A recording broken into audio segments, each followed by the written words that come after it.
Okay, looks like we're up and running here. Let's see if we get some people in the broadcast. Hey everybody, Scarpad from Scarpad's Comic Treks. How you all doing today? My first official scheduled live stream. Oh boy. Did a few tests before just to make sure everything was up and running. But this is the first time I'm getting things going here on the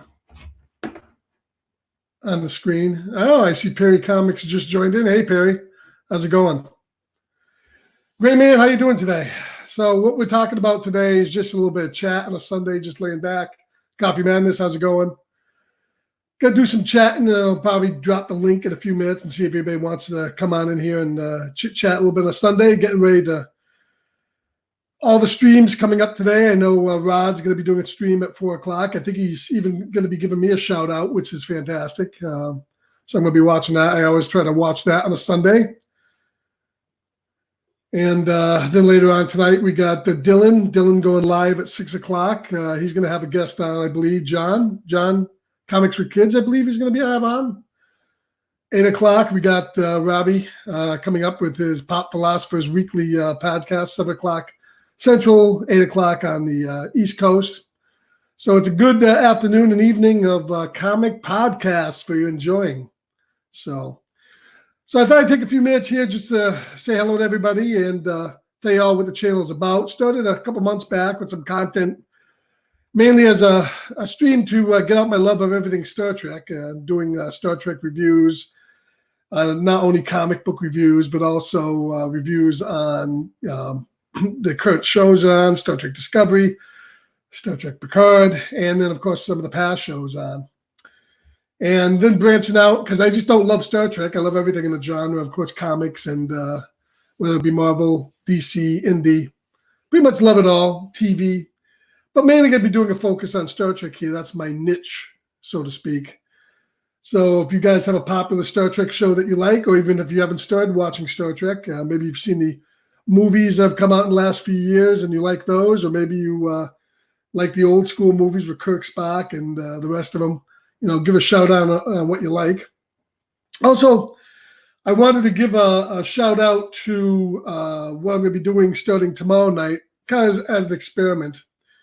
Monday at 8:05, I'm going to go live with my first live stream and my live watch party. What that's going to be is hopefully every week bringing you 2 classic Star Trek episodes from the various shows. This week, I'm doing 2 shows, 2 episodes. One's going to be the classic series episode, The Doomsday Machine, followed by the Next Generation episode from the first season called Conspiracy. And what we'll be doing is, because everybody either owns these things on disc or Blu-ray, or they're available on Netflix, they're available on Amazon, CBS All Access, they're all over the place. So what we're going to do is we're going to pre-announce the shows we're going to be doing, and we're going to allow everybody to jump in. We're all going to queue up the episode on our iPads or our computers or whatever we got, and we're going to let it go all at the same time. We're going to sit there, talk about the episode, have fun watching the episode. For some of you, maybe for the first time. For the old veterans, not so much. And we'll be doing those 2 episodes, and we'll see how it goes. I think it should be fun getting down and talking to some Star Trek with some of the people that love it and some of the people just getting acquainted with it. If that goes well, I'm looking at possibly expanding out. I've talked to Dylan to see if we can do a weekly horror show where we'll be sitting down, picking out a horror movie from the 70s to the 90s on Amazon, doing the same thing, having everybody get a watch party together and sitting down, watching the movie, talking about the movie, loving the movie. Hopefully we'll be able to get that scheduled out in a few weeks. How you doing, Coffee Madness? Perry Comics in the house. Superior Hero Reviews. How you doing, Gray Man? I don't know what time it is where you are. I think it's probably very either late or early. Hope you're all doing okay.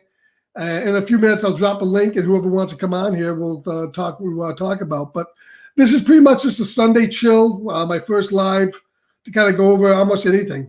We could talk about anything related to Star Trek, last week's comics, next week's comics, what you hope to see for the channel, what you like about the channel, what you hate about the channel, whatever you want to talk about, that's fine. I'll tell you probably my favorite Star Trek series I'd have to go original Star Trek, the original series, number one. Number two, Deep Space Nine. It was the first darker Star Trek, although it's not as dark as the new stuff that's out there. But it's a serialized show, one that uses modern storytelling, so it's not as well. It is episodic. They also have a theme running throughout the entire series. So number two would probably be Deep Space Nine. Number three, I would go to The Next Generation, Captain Picard and crew. You can't beat them. A little cheesy by 80s standards, by some of the early episodes now, but it's fantastic. Probably number five, Star Trek Enterprise. I think that's a show that people were experiencing burnout. That was the fifth Star Trek series on the air back between 1987 and 2001. I think people burnt out on Star Trek, never really gave this a chance. Also, it was on the UPN network, so not a lot of people got that. So now that's available on the streaming platforms on DVD. Check out Star Trek Enterprise. Scott Bakula was good in it. They also did episodic episodes until the third season, where they tried an overall arc for the year, kind of a Xindi war arc, where it kind of mirrored, 2001 back then, 9/11. It was a little darker. And then the fourth season if you'd watched nothing else of Enterprise, watch the fourth season. That's when it was getting kicked into high gear. The entire fourth season of Enterprise is fantastic. But unfortunately, it was too little too late, and they got canceled. And then after that would probably be, of the classic series, Voyager would be next. Voyager I didn't really like as much when it was on. I thought it went 7 years, and there was a lot of filler. It wasn't, there's a show, Voyager, that could have been dark because they were lost in space, lost in a different quadrant, trying to get home, maybe not living up to their Starfleet ideals. The ship could have gotten destroyed. They would have to rebuild it and scavenge. They didn't do any of that. It was more or less just like The Next Generation, but they were lost. So I think Voyager, now looking back on it, especially in light of the new Star Trek, is better than I thought it was, but it would definitely be last in my classic series. The new shows, I haven't been a huge fan of them. Discovery, it got better in the second season. We'll see where it goes in the third season. I'm not really enjoying Picard right now. I really think that's a show that's probably the weakest of all of them. But what do you like? What do you guys like for Star Trek stuff? Do you like any of those shows?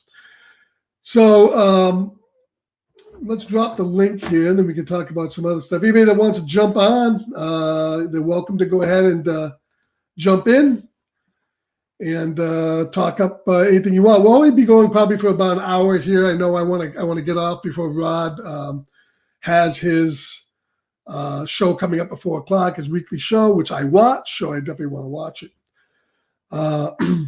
Let's talk a little bit about action figures. As you can see behind me, I collect enough action figures. I'm primarily a sci-fi Star Trek action figure guy, but I also do superhero stuff. I haven't gotten into the Star Wars stuff as much because it was really, as much, with weekly comic pulls, my love of Star Trek figures, all the other stuff I'm doing, Star Wars is kind of like a black hole. I got Yoda baby coming. I got a Mandalorian coming. But I really like to collect Megos. I'm a big Mego guy. And what Megos is a line of action figures that came out in the 70s, primarily Star Trek, Planet of the Apes. They had Starsky and Hutch. They had a lot of genre stuff. And the big MO behind Mego was to try to get licenses cheap, make figures cheaply, reuse parts, but make the best figure they could for a lot, for low amounts of money. And Mego came back within the last couple of years, and they're doing the same thing. They are putting together a line of different things like horror, music, science fiction, Star Trek, and putting them out for around $12 to $14. And I'm really big on collecting Megos. If you haven't seen, I have a Mego video. So on my channel, go check that out of what I have for Mego collections. And I got a big Mego shipment. Wave 8 is coming out in May. When I get that, I'll be doing an unboxing of all those on the channel. There's some really good figures coming out. Yeah, Gray Man, you might want to say, he says, I started watching all the Star Trek chronologically a while back. I quite liked the first one with the guy from Quantum Leap, whatever it was called. That was Star Trek Enterprise. Yeah, and that's a show that, as I said, I think is vastly underrated. When you go back and watch it now, you can appreciate that, what they were trying to do. It's always tough when you're doing prequels, and I'm not a big fan and proponent of prequels. We found out in Star Wars it was tough doing prequels, although I do like some of the stuff in the prequels for Star Wars. And we find that in Star Trek, it's hard doing prequels. Enterprise did pretty well. I will give them props because they at least tried to respect and honor what came before it. They tried to make things look more advanced, but make them look a little retro. But when they showed stuff from the original series, they showed it as it was in the 60s, but with newer special effects. That's the way to go ahead and do that. Go ahead, Grayman. Hey, by all means, pop on in. Anybody would like to come in and join me on a Sunday, go ahead. And glad to have you. And that's my big bang and hang up with the new shows, Discovery and Picard, is they want to go visually and do their own thing. They don't really want to go ahead and honor what's come before. And it's easy enough to do that. You can update the special effects. You can make it a little bit more glitzy, but you can honor what's come before. And it's almost like they don't really care what has come before. Hey, there he is, the Gray Man. Hey, hi there. I'm not too bad, thank you. Not too bad. So I'm not a massive Trek person. Is that all you say? I'm not a massively knowledgeable person about Star Trek. I have seen most of them. That's what what the channel. Yeah, that's what the channel is kind of doing. It's going to, I'm especially with the watch streams I want to do on a Monday night. People that haven't watched some of the Star Trek stuff, maybe they can jump in. Maybe they're only familiar with the new shows or the new movies. This is a good opportunity to get in and look at the classic stuff, see if you like it. That's a nice thing about Star Trek. There's 700 hours of Star Trek with all the shows. And that's even not counting the new stuff. There's plenty of stuff to watch out there. Star Trek in the comics, as we all know, we're comic lovers. That's what this channel is. Started back in the 60s with Gold Key, the 70s with Marvel, the 80s with DC, the 90s with Malibu, and then finally, I think Wildstorm did some stuff with them, Paramount Comics, when they broke off from Marvel, and then now IDW. And with everything IDW is going through now, who knows if they're going to keep the license forever and if it's going to go to somebody else. But have you read any Star Trek comics or anything? I got a couple of annuals a little while back. I got a couple of annuals, but I wouldn't say I was a massive collector of them. But when I was a kid, I remember having a few annuals, like proper old hardcover annuals that we get in the UK. I think like Star Trek Annual 1975 or something like that. But I remember the stories were pretty cool in them actually, but I can't remember them now. I've actually got one at home that I was going through some like doing a room tour, and I was digging for an old box, and there was like an old Star Trek annual in there from like 76 or something like that. I vaguely remember, I think there was some like diamond shaped people or something like that in there. Yeah, I know I have some of the UK comics that came out specifically in the UK, and I guess they ran it as a chronological strip in the Sunday papers, I guess, in the 70s and 80s. Under like a Joe 90 or Valiant. There was a weekly magazine I think called TV Times that had a lot of TV shows, a lot of TV related characters in there, like the Jerry Andersons, like you said, Joe 90, and possibly a Star Trek in there as well. Wouldn't surprise me anyway. Yeah, they did. I know they've collected those into volumes. They have some hardcovers out of those, and those are nice. They're kind of like the Gold Keys because it was almost like. Especially Gold Key, they hadn't seen the show back when those were created. They got like a rough sketch of the characters and what things looked like, but they kind of like just shooting from the hip. So those Gold Keys and even those ones that were in the Sunday Advert, they're very pulpy. They combine the best of like pulp science fiction that you saw back at that time with some Star Trek stuff, and they made their own unique stories. They're pretty neat. I kind of like those older ones. Yeah, so I think a lot of the old sci-fi that was like commissioned for comics, they didn't know what the story was about. Like them 2001 Space Odysseys and the War of the Worlds, they take the tiniest little snippet of the story and just completely do their own thing with it, don't they? Right, the Marvel ones. I remember the Marvel 2001. I picked that up for the first time and introducing Killraven. It's like, what? I think that was War of the Worlds, that one. I think that was War of the Worlds. Oh, maybe that was War of the Worlds. I knew 2001 was another character. 2001 was the one that had the first Machine Man in it. I think it was Jack Kirby. Okay. Mm-hmm. Yeah, I believe so. But yeah, a lot of them, like, I've never read the old Star Wars comics, but I got the feeling that they were like, literally, they had the names and that's all they knew. And they made up their own story based on it. I'm not too sure. The Star Wars ones were pretty faithful. Pretty faithful. The problem with the Star Wars ones is almost the same thing as the Star Trek ones that happened. But on DC back in the days, the fact that those comics came out during the biggest run of the movies. You know, the Star Trek comics came out when Star Trek 2, 3, 4, and 5 were coming out. And the Star Wars comics were coming out when Star Wars and then Empire and then Return of the Jedi. And one of the biggest things they had a problem with was a lot of times they didn't know where the story was going to go. You know, in the case of Star Wars, you were between New Hope and Empire and Return of the Jedi. So once you reached that point and those movies were out, you really couldn't surpass them. So you had to come up with workarounds. In Star Trek, it was even bigger because at the end of Star Trek 2, of course, spoiler from everybody that hadn't seen it, Spock died.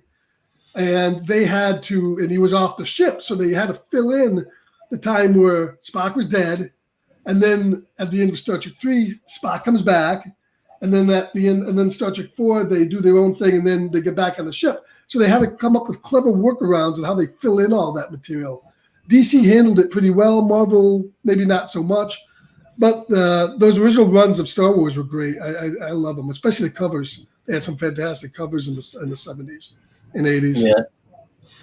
Yeah, that's about all I saw of the Star Wars, just a few covers here or there. Was Star Trek just DC, or did Marvel do Star Trek as well? No, Marvel did Star Trek after the Star Trek, the first movie, the motion picture. Oh, right. I remember seeing Star Trek, the motion picture in the cinema. It was the worst at that time. I think I was 10 or something. It was the worst film I ever saw. I found the first movie really, really dull. I remember that as a kid anyway. What did you think of the first movie? Well, I loved it. Well, I think I love the first movie more now in retrospect, maybe than I did I still loved it. Remember, I'm 56, so I went to see 2001, which is a highbrow movie in 70 millimeter in a theater in my town, like maybe 71, 72. And Star Trek the Motion Picture with the director they had was trying to recreate that kind of like almost 2001 vibe. If you watch Star Trek, you know that the old Star Trek TV show, they had fights and it was fun. It was a Western in space. And this didn't really have any of that. It was trying to be cold and static.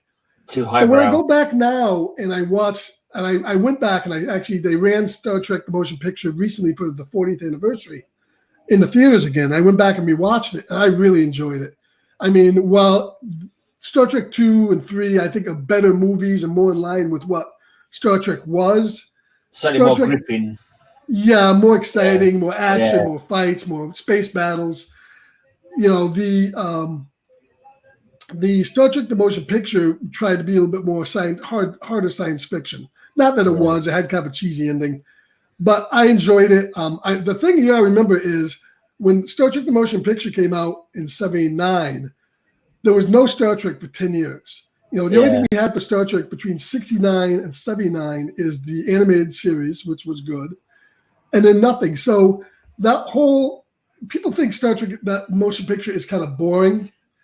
And it is kind of, they could have cut like a half an hour of that picture and made it so much better. It's kind of lucky they didn't kill the franchise off, to be honest. It's testament to the fans that the franchise continued after that first movie, because I don't think it did well at the box office, did it? Actually, yeah. In retrospect, for back there, the whole world, it did pretty well at the box office. So it did well enough for them to make a second one. But I think if they didn't come back strong with that second movie, that would have been all over with. Yeah. But the thing that scene where Kirk sees the Enterprise for the first time goes on for like 10 minutes.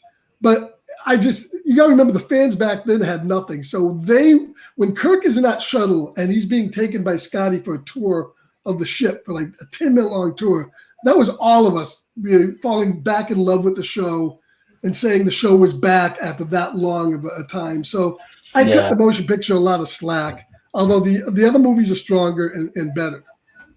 You know. And then, of course, we got into the next gen movies in the 80s and 90s.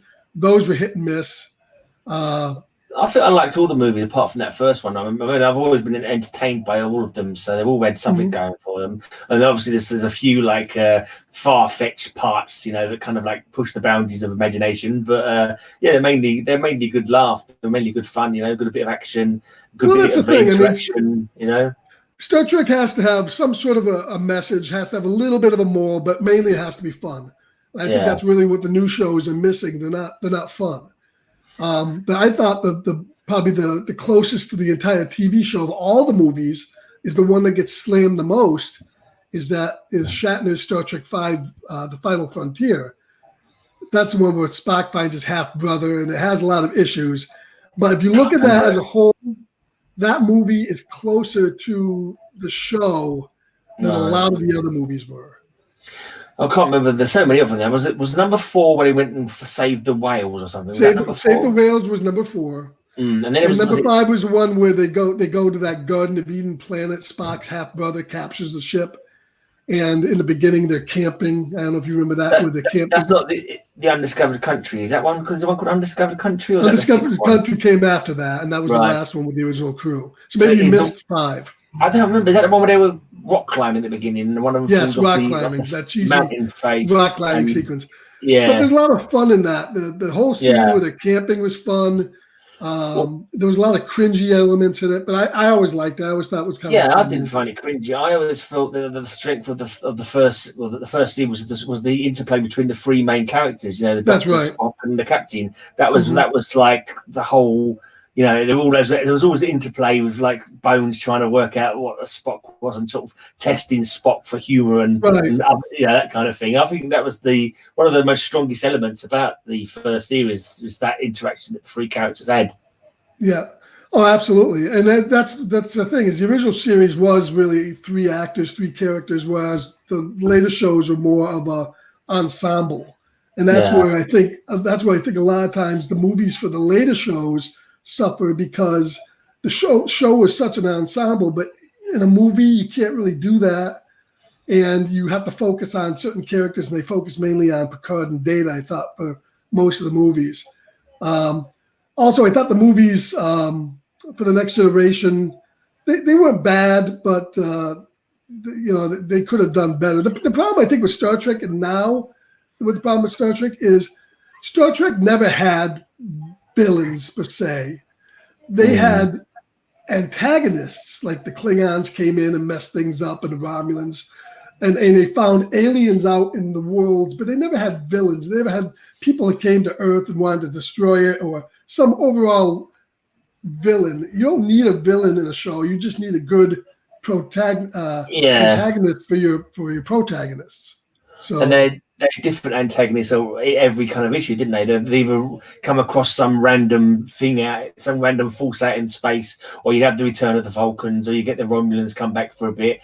And that was rather than having one overarching enemy, like for example Battlestar Galactica with the Cylons. Right, exactly. They had different races that they would meet off, and each race would have its own problems, its own interactions, and that kind of thing. So it was kind of good for that. Who were the guys with the little alien antennas? Who were they? They was like the blue guys, the Andorians. Yeah, that's right. Andorians, yeah. So I was watching it all again recently, and I saw them a lot more in it because it was the guy who plays Herbert West. I'm sure it was the guy who plays Herbert West. Yeah, Jeffrey Combs played Shran the Andorian. He was great in that show. Well, Jeffrey Combs is great in anything he's in, and he's played a lot of aliens in. He played Shran in Enterprise, and in Deep Space Nine, he played Rayun, who was the Dominion baddie, and he was fantastic in that. So. Yeah, I think that was another thing about Star Trek that's good about it, is the fact that all the races, there was no two-dimensional. They all had their things. So the Klingons were warlike, but there was reason behind it, and it was it wasn't just like two-dimensional characters. Yeah, they weren't just bad for the sake of being bad. No, they had the honor and that kind of thing, and there was multifaceted. Same as is it the Andorians you said? Yeah, the Andorians, yeah. Andorians, because I know there's a place called Andorra in Europe, so I think Andorrans, yeah, Andorians. Hey, TKS Batcave, just shout out the chat. Batcave, thanks for joining. Tom, thanks for joining chat. Throw in some questions if you have it. We're just kind of chatting on a Sunday. Well, yeah, even in Enterprise there, where they introduced Shran, who's the Andorian, as the quote unquote bad guy, but then you find out that everything he suspects going on with the Vulcans, they have a listening post that is That's true. right. Yeah. And he's more multidimensional. Yeah, the Vulcans are meant to be the good guys, or at least one of the good races, and they are kind of like a bit underhanded. And they were kind of a little bit in that first one, trying to keep the Earthmen down, kind of thing, keep the Earthmen in their place a little bit, weren't they? They weren't too keen on them. Yeah, I never really cared too much for the depiction of Vulcans in that show, because I think that was probably the weakest part, because the Vulcans with Spock, and even though that was supposed to be later on in the timeline than Enterprise, was always above, all that type of stuff. Whereas in Enterprise, the woman there, T'Pol, said, humans smell. They have, they have to use blockers because humans smell bad, and they were really kind of almost bad guys in that show and not as enlightened. And they try to fix that in the fourth season. They try to fix that by saying the Vulcans, between the time of that and the original series, went through an enlightening period. Yeah, but to me, that's too short of amount of time. 100 years, that they're not going to become that and enlightened in that amount of time. I think if you look back in our civilization, the last 100 years, what people were like 100 years ago compared to today, they weren't much different than what they are now. But socially, if you look at race relations and homophobia and all that, I suppose there can be a big change in a society. Just true. Over a lifetime, I think. Yeah. So, but maybe not as quick as that. But maybe they say they are more advanced, and so they were easier to accept new ideas than humans are. Maybe. Oh, absolutely. And then we get into. I'm not a big fan of the newer movies. I kind of like Star Trek 09, the first of the relaunch movies with Pine. Yeah. I absolutely hated Carl Urban as Bones. Carl Urban was great as Bones. Yeah. Of course, Carl Urban's great in anything. He's great in The Boys. He's great as Dredd. I loved him in that movie. Dredd.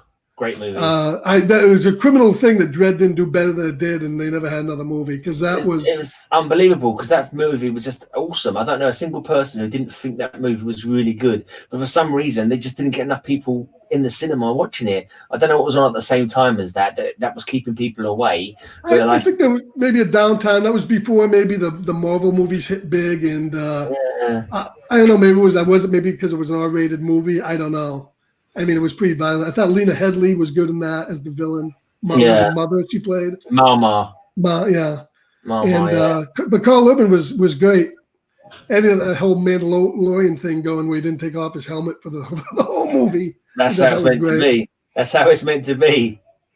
Judge Dredd never takes his helmet. You can't even compare that to the Stallone version. No, Stallone version was absolutely cringeworthy. As a 2000 AD reader, since as a kid, just watching Stallone, you're just like, oh. There was even almost a suggestion of a love interest between him and was it Anderson or Hershey? Was it Sandra Bullock?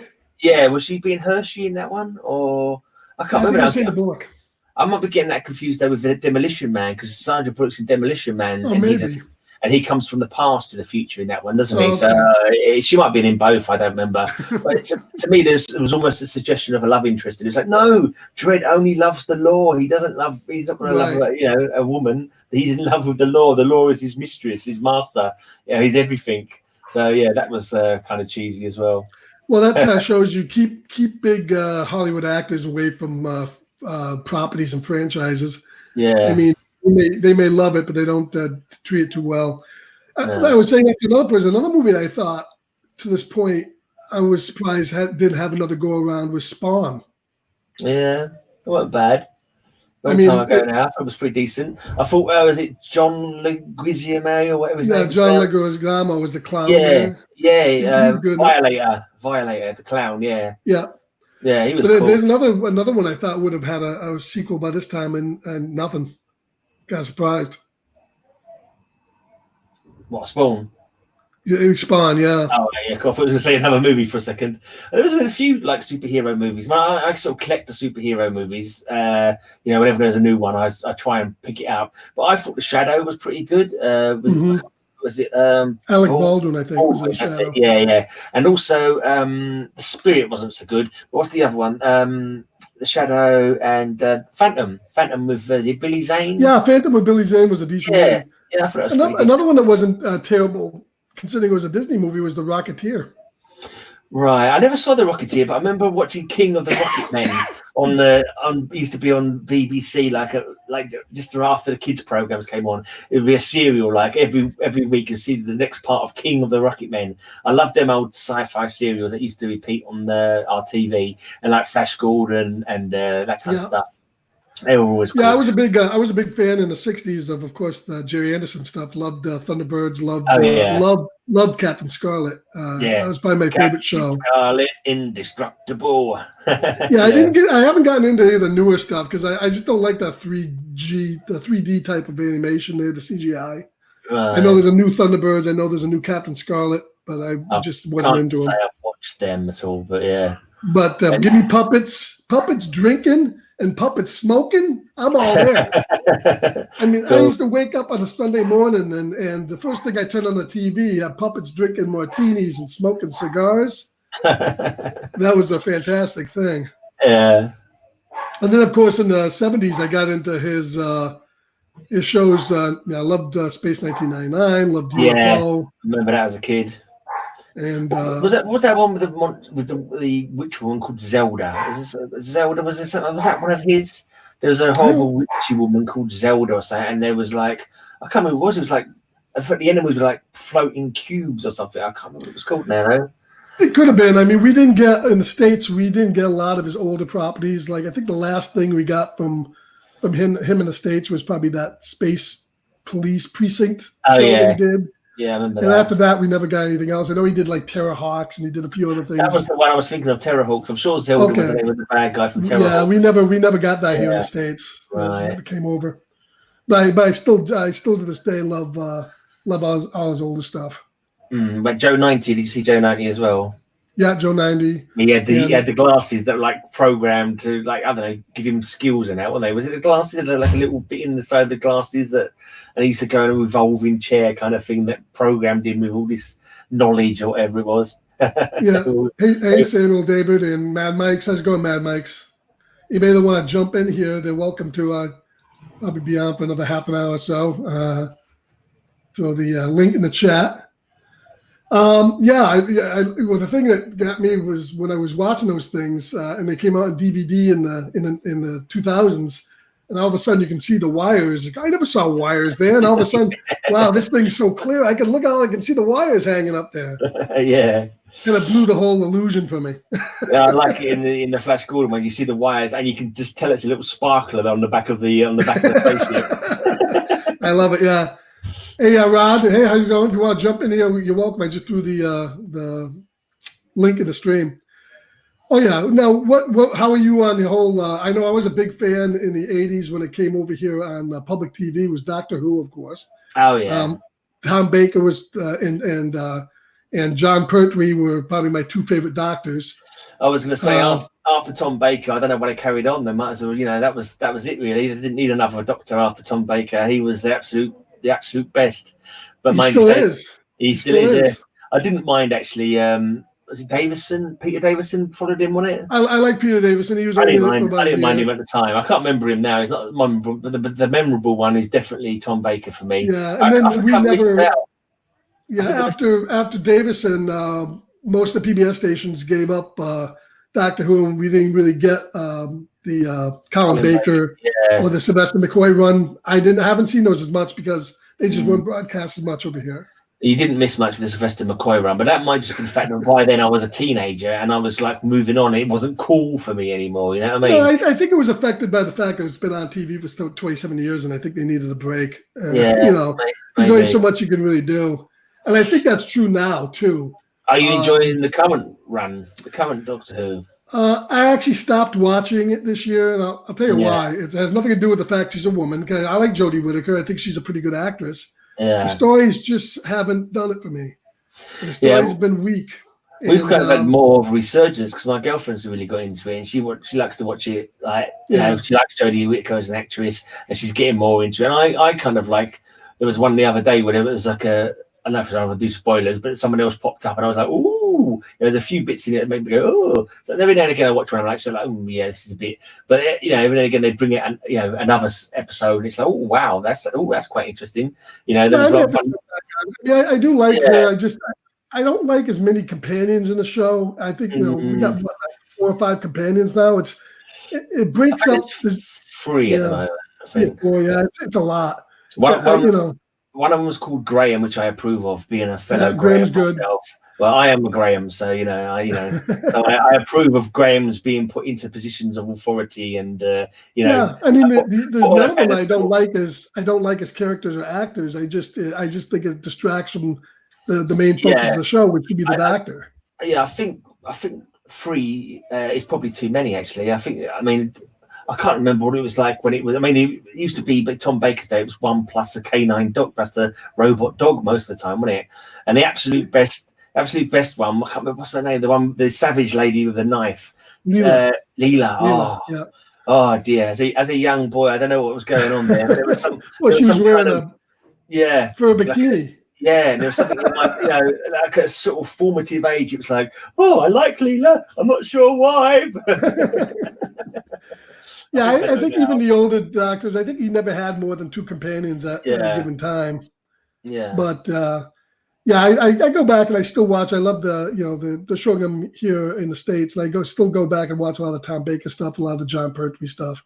Yeah. I love his stuff. I kind of missed out on Pertwee. I saw. I remember in the last episode we checked his transformation. We had spiders, didn't it? Was it the Spiders of Antares? Yeah, Planet of the Spiders. Planet of the Spiders. Yeah. And I remember watching that one, and we used to also there used to be Doctor Who exhibition in the UK. It used to be like in Blackpool. My dad used to go there for conferences every year, so I'd go and see every year. I'd go and visit the Doctor Who exhibition in Blackpool and see all the exhibition. So that was quite cool. Apart from the time that he picked me up and threatened to throw me in the Sea Devils, I wasn't so keen on that part. Well, Tom Baker's first episode had a giant robot in it. How cool is that when you're 10 years old? Yeah. I only missed 1 episode of the Tom Baker one, I think. It's because I fell over doing ice skating and slashed my finger open. So I had to go to the hospital to have stitches in. And I missed the very last episode, the one with the plant people. Do you remember that one? Seed of Doom, I think it's called. Possibly. It had loads of people turn into plant men, and I missed the last episode. I'm not sure to this day if I've ever actually seen the last episode of that one. I might have to check it out on YouTube or something. Yeah, they never had reruns back then. If you missed it, you missed it. Exactly. There was no going back. Exactly, yeah. No on demand or anything like that. No extra channels. That was the days of free channels, I think, in the UK.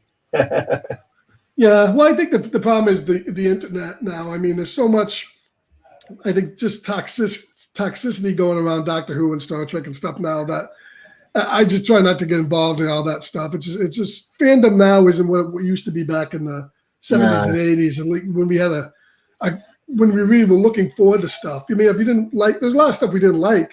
I mean, look at all those old superhero movies from the 70s, Captain America and stuff like that. They were trash, but even those now, looking back at them, had something semi-fun about them, and they can go back and watch them just for that sake of fun. But now it just seems, especially on YouTube, unless you're trashing everything consistently for clicks and you're negative about everything, you're just not, you're not going to do good. It does seem to be a bit of an industry when it comes to YouTube of people deliberately going negative about everything just so that people can come in. I think people enjoy watching people being nasty in a humorous way about stuff, and I think that kind of rubs off on people, and it sort of colors their own thoughts about a movie, if you ask me. Sometimes I'm gonna hold my hands up. I really loved the Green Lantern movie, and I blame all you people on YouTube for putting the Green Lantern movie down. I thought it was awesome, and I was looking forward to part 2, but somebody decided they didn't like it, and it snowballed. And I haven't seen it. I had to go back and rewatch that one. But, I mean, they claim that Ryan Reynolds and it was jokey, but the Green Lantern is a type of character you can have fun with. Yeah, it can be fun. It makes sense because you got aliens. He's going out in space. It's a little goofy. And let's face it, it was a family adventure movie, and most of the humor in it. I mean, like in real life, it wouldn't be humorous. Like Indiana Jones is running away from giant balls, and there's loads of snakes and spiders, or whatever. If that happened in real life, it wouldn't be humorous at all. But a family adventure movie, they put humor in there, don't they? It's I think that's the problem with instantly now is everything has to almost have that. And coming from when Batman back in the 80s and the Dark Knight, everything has to have an instance of being dark and gloomy. Yeah. And that gets tiring after a while. Sometimes you want to just go and watch a movie that's fun. I mean, maybe you can have a little angst in it, but it doesn't have to be dark and gloomy. The first Batman movie was a example of that. It had just enough camp in it and just enough fun parts to get over the dark and gloomy stuff. Yeah. Birds of Prey is another one I think has been savaged. Birds of Prey. I watched that. I thought it was all right. Just I go in with low expectations now. I don't worry. I don't get hung up about it's got to be exactly right to the comic books. Oh, they're wearing their button on the wrong side. It should be on the. I just can't bother with that. I mean, the costumes for some of them were kind of trashy. Totally different. And Montoya was too old, but it made sense in that point in the movie. That was supposed to be an older Montoya at that point in her career, and. The thing is, it was a Guy Ritchie movie. It was like all those Guy Ritchie films. Kind of like a heist type thing. And it had that kind of Ewan McGregor was fun in it. He was better than I thought he was going to be. And I just thought it was an enjoyable 2 hours at the cinema. Yeah. But, because everybody got hopped in with all that divisive stuff they were throwing into the movie that really I didn't even think the movie deserved because it wasn't a man-hating movie. No. People have to just go to a movie and watch it before they trash something. Well, I saw people saying about it's a feminist agenda kind of movie. It's got women in it, so just by the fact. Imagine that feminist agenda. It's got strong women in it. Yeah, if it's got strong women, exactly. It's got strong women in it. It's going to have some kind of because they're strong women. It's feminist already because they are women. In a positive light, kicking butt, and being tough, and it's like, oh, that's feminist agenda or whatever. So no, it's not. It's just it happens to be a film that happens to have women as stars. It's like, I didn't feel that at all. I mean, not that there's not movies like that, but I didn't feel that movie had any of that going on. Yeah, a bit of fun. And no, I enjoyed it, and I probably won't see another one because they probably won't make another one now. So. The problem with DC, did it actually bomb in the end? Then did it bomb? Because I heard it wasn't quite as good an opening weekend, but it may have. But I don't know if it did good enough for them to do another movie. Maybe they'll do something on the DC Universe thing or something. Yeah. I love the Harley Quinn cartoon that's out now because that's I've not seen that. Watch it. No, it's on DC Universe. It's on DC Universe, yeah. We don't have that in the UK. We're not allowed. I don't know. We can't be trusted with it or something. I'm not too sure what happens. But eventually, we get like the Titans went to Netflix, so I've been able to watch the Titans. We've still not had Doom Patrol over here yet, though. I don't know when we're going to get the Doom Patrol. And as for the Harley Quinn cartoon, no idea. Not heard anything yet. Yeah, I know. The new Star Trek show is showing on, I think, Amazon in the UK.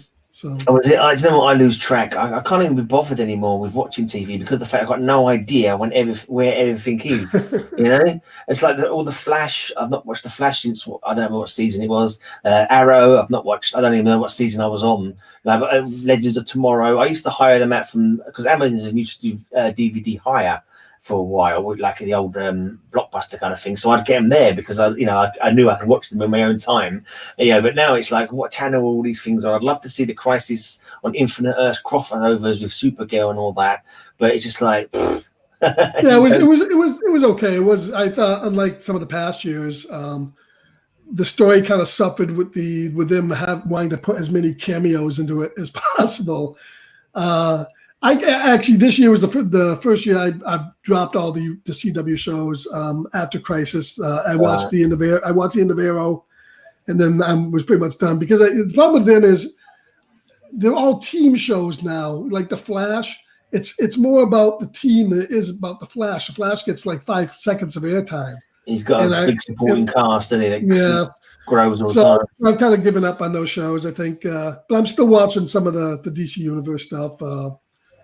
What did I I watch? think there are so many now that you can sort of pick and choose a bit. But back in the day when all we had was Batman, and that was it, and the man. Well, that's the thing. I think is there's so many good cheap TV shows on now that once if you get a crappy one, why you're not going to watch it? You're going to drop it because there's just too much to watch. Yeah, you haven't got enough hours in the day, have you? So you have to sort of be, you have to narrow it down your watch time to what you can fit in. I tell you what, I was just thinking, just popped in my head thinking about the old '60s Batman. An old show that was really good was The Incredible Hulk. I think that was more '70s. I'm not too sure, but I think it'd be really cool if they brought back The Incredible Hulk, like in the same vein as the old movie, but with the effects of today. And I think that'd be quite cool, like Bruce Banner.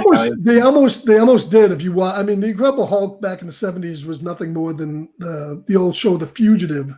Yeah, where he's on the run from the reporter. They had so many. They had so many of those shows back in the '70s with that type of framework. But you remember the beginning of Lassie. It's a bit like Lassie. He would go from town to town and having a little adventure in every town, or the littlest hobo. You remember the beginning of the Incredible Hulk movie with Ed Norton there? I don't know if you saw that one, the Marvel movie with Ed Norton. They kind of almost started that like that. Ed Norton was Bruce Banner, and he was going around and he was being hunted. So it had that same vibe, that movie. You haven't seen it. I thought it was a pretty good Hulk movie. I haven't seen it. That one was in South America and some kind of someone gets in the milk or in a drink or something, and people start drinking this stuff and get Hulk power. Right. Is that what happened in that one? I can't remember. The Abomination. Right. And that's the one with his name there, Tim. Who played? Yeah. I know you mean. He was in Reservoir Dogs. Tim Roth. Yeah, Tim Roth. He was a little miscast in that because he was too small and he was too old to play that role. But he was pretty good. I like Tim Roth as an actor. Yeah. Wasn't he playing a Russian? Was he playing a Russian? Didn't he turn into the Abomination? Yes, he turned into the Abomination. And he's like a Russian guy, isn't he? I think in the comic books. I can't remember now. Yeah, that's I think the biggest thing about the newer Marvel movies I'm disappointed in is the fact that the Hulk was probably the number 1 or 2 characters for Marvel back in the '60s when he started. They've kind of turned him into a joke now. He's comedy relief. Thor is definitely comedy relief in all the movies. Yeah, and that's too bad because those characters could have movies, going to have fantastic films about them, and they just now they're comedy relief. They do kind of overdo the comedy a bit in the Marvel superhero movies. When you think of the level of intensity and the stakes that are at play in those films, there are some bits in there. But I don't get hit up about it. I just watch it for what it is and whatever level they're trying to present it to me. And what I like when I watch a film is when I see bits that I think come straight from comic books or are really reminiscent of how the character would be in the comic, like a scene or the way the character acts. I that gives me a little buzz. I'm like, yeah, that's cool. So I try and count those and I like those rather than seeing a bit that I don't think would happen in the comics and getting all frustrated and angry about it. It's like any book they adapt, it's never going to be a straight adaptation of the source material. You're never going to. When you think about how many years of comics there've been, they can't distill that 40 years of a character into one movie and make everybody happy, can they? It's just not going to happen. Well, I can't really damn Marvel because they did it the right way. They started, 10 plus years ago. They built up a universe. They started with the Iron Man and went on for there, and that's really what DC fell down.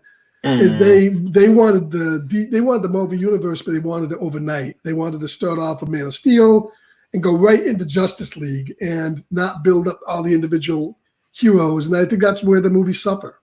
I think Marvel did it right, DC didn't do it right, and you're still kind of getting the fallout of all that. And we'll see how the next Batman movie is. It looks good. I'm stoked for it. So yeah. To be honest, I've liked all the DC movies, but I'm a big DC fan anyway, so I really enjoyed it.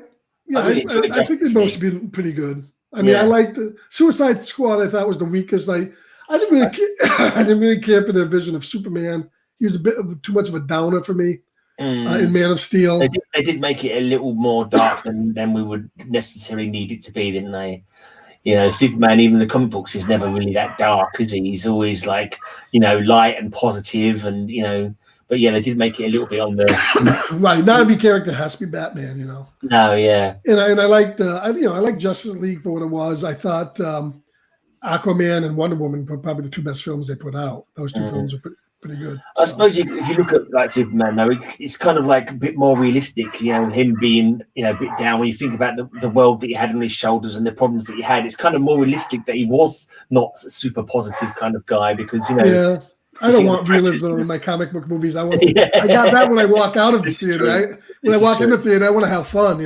Yeah, that is one of the things that they tend to do. Is like that's why the costumes are never like they are in the comic books, and why the characters' origins aren't the same, because they're trying to make them more realistic and like as if they were actually like if you look at Watchmen, like it was totally like pretty much straight out of the comic books in some of it, and nobody was complaining, oh, that's not very realistic. They wouldn't really do that. It's like people are quite happy to embrace the fantasy, so you can go all out with the proper costumes and like all the crazy storylines. They can make the Titans rather than make her actually orange, and make Beast Boy properly green.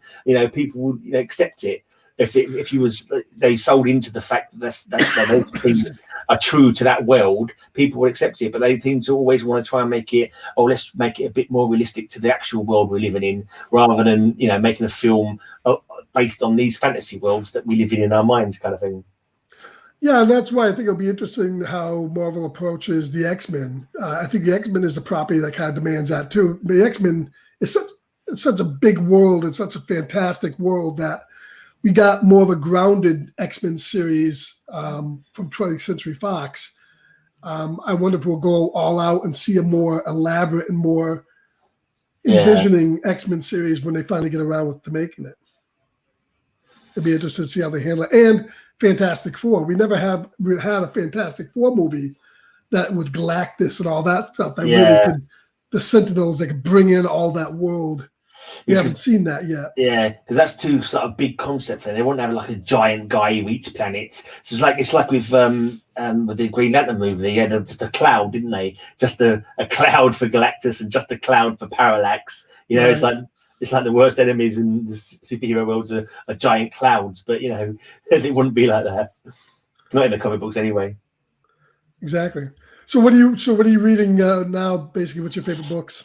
I don't get any modern comics. I just buy old comics now because I can get free. I can get free for the price of one modern one. I hear you. But I just basically I stopped reading in 2013. Stopped collecting all the comics that I was collecting. I used to get a massive pull list, and I stopped in 2013 for various reasons. And I only just started again in 2018. And I started making videos for YouTube, and I realized there's a massive community. And I was watching people's videos, and I was like, oh, I kind of fancy collecting some comics again. So I started collecting the ones that I missed out on back in the day, so runs that I missed and gaps in the runs of what I was collecting. So that's what I'm doing. So I just I'll go like last weekend. I was at a comic mart in London, got loads of 50p comics, So that kind of thing. So I get a massive pile of cheap comics and then read them, but not necessarily like one character in order or anything like that. How do you feel about the like True Believer stuff, the facsimiles and dollar books and stuff? I think they're bloody good. I think they're cool because they bring new readers into reading one comics into possibly checking out the older comics, and also it helps people like me who can't afford to buy the proper keys. You know what I mean? There's a few keys that I'd like to own, but stuff like characters I'm not too that bothered about. Like I got Deadpool True Believers because I was never particularly into Deadpool for a quid rather than paying $200-$300 for it or whatever. Do you know what I mean? So now, how is it handled in the UK? Is it strictly like it is in the US with Diamond getting into only like specialty comic shops, or are you still seeing some comics out in the wild elsewhere? No, it's all comic shops, all local comic shops. Yeah, there's like some of the news agents where we used to buy comics as a kid. They have like it's like reprints. They have like a fit kind of reprint kind of comic, like a UK, not quite a varium, but they just spun a few comics into one. Not really collectible. If you're just like a kid, and you want, they're probably like little gateways for kids to get into reading comics, maybe, and start collecting. But to be honest, like the comic climate, I don't know what you call it. The comic reading in UK is nothing like it used to be. It used to be you'd go into a newsagents and there'd be shelves, like 2 shelves or whatever, full of UK comics, like all the comedy comics we used to have, all the kids like comics, and the Beano, the Dandy, Whizzer and Chips, and like millions of names, Whoopee, Monster Fun, Core, like there used to be loads of them, and we don't get any of them anymore. I don't think you even see much in the way of comics at all, because kids just don't bother reading that much anymore. Right. Not paper comics. I mean, it's probably the same US as well. I think the US is about the same. It's more of an old farts hobby than is the new kid hobby. I think the movies and stuff are helping, but I still think to get kids walking into a comic shop and to buy a comic is just not happening, unfortunately. Yeah, I think they need to sort of like somehow they need to seize the opportunity, like from the movies, to sort of like bring out comics that are closer to the movies. Maybe just like a line that was like very movie accurate so the kids who watch the movies. And I think if the kids watch the movies and then go and read an actual comic and they'll be like, well, this is nothing like the movie, and they'll probably get put off by it. But I don't know why Marvel doesn't do that. I've always wondered why they have so many lines. In fact, I just saw today on I think it was Pop Philosopher's preview that Marvel's coming out with yet another Spider-Man book next month.